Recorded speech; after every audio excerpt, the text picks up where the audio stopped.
जनक ने सीता स्वयंवर में अयोध्या नरेश दशरथ को आमंत्रण क्यों नहीं भेजा? राजा जनक के शासनकाल में एक व्यक्ति का विवाह हुआ। जब वो पहली बार सज संवरकर ससुराल के लिए चला तो रास्ते में चलते चलते एक जगह उसको दलदल मिला जिसमें एक गाय फंसी हुई थी जो लगभग मरने के कगार पर थी। उसने विचार किया कि गाय तो कुछ देर में मरने वाली ही है तथा कीचड़ में जाने पर मेरे कपड़े तथा जूते खराब हो जाएंगे, अतः उसने गाय के ऊपर पैर रखकर आगे बढ़ गया। जैसे ही वो आगे बढ़ा, गाय ने तुरंत दम तोड़ दिया तथा शाप दिया कि जिसके लिए तू जा रहा है उसे देख नहीं पाएगा, यदि देखेगा तो वो मृत्यु को प्राप्त हो जाएगी। वो व्यक्ति अपार दुविधा में फंस गया और गौ शाप से मुक्त होने का विचार करने लगा। ससुराल पहुंचकर वो दरवाजे के बाहर घर की ओर पीठ करके बैठ गया और ये विचार कर कि यदि पत्नी पर नजर पड़ी तो अनिष्ट नहीं हो जाए। परिवार के अन्य सदस्यों ने घर के अंदर चलने का काफी अनुरोध किया, किंतु वो नहीं गया और न ही रास्ते में घटित घटना के बारे में किसी को बताया। उसकी पत्नी को जब पता चला तो उसने कहा कि चलो मैं ही चलकर उन्हें घर के अंदर लाती हूँ। पत्नी ने जब उससे कहा कि आप मेरी ओर क्यों नहीं देखते हो, तो भी चुप रहा। काफी अनुरोध करने के उपरांत उसने रास्ते का सारा वृत्तांत कह सुनाया। पत्नी ने कहा कि मैं भी पतिव्रता स्त्री हूँ, ऐसा कैसे हो सकता है, आप मेरी ओर अवश्य देखो। पत्नी की ओर देखते ही उसकी आंखों की रोशनी चली गई और वो गाय के शापवश पत्नी को नहीं देख सका। पत्नी पति को साथ लेकर राजा जनक के दरबार में गई और सारा कह सुनाया। राजा जनक ने राज्य के सभी विद्वानों को सभा में बुलाकर समस्या बताई और गौ शाप से निवृत्ति का सटीक उपाय पूछा।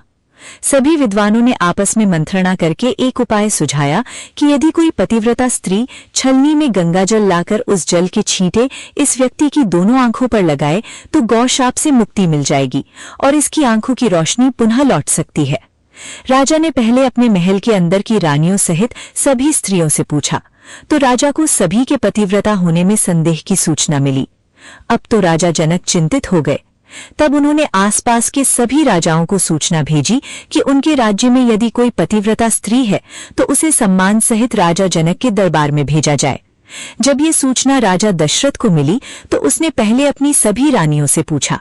प्रत्येक रानी का यही उत्तर था कि राजमहल तो क्या, आप राज्य की किसी भी महिला, यहाँ तक कि झाड़ू लगाने वाली, जो कि उस समय अपने कार्यों के कारण सबसे निम्न श्रेणी की मानी जाती थी, से भी पूछेंगे तो उसे भी पतिव्रता पाएंगे।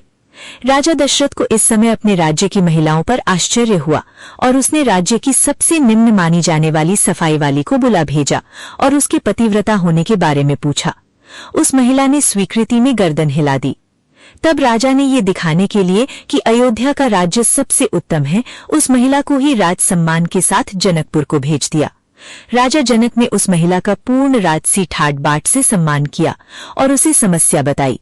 महिला ने कार्य करने की स्वीकृति दे दी।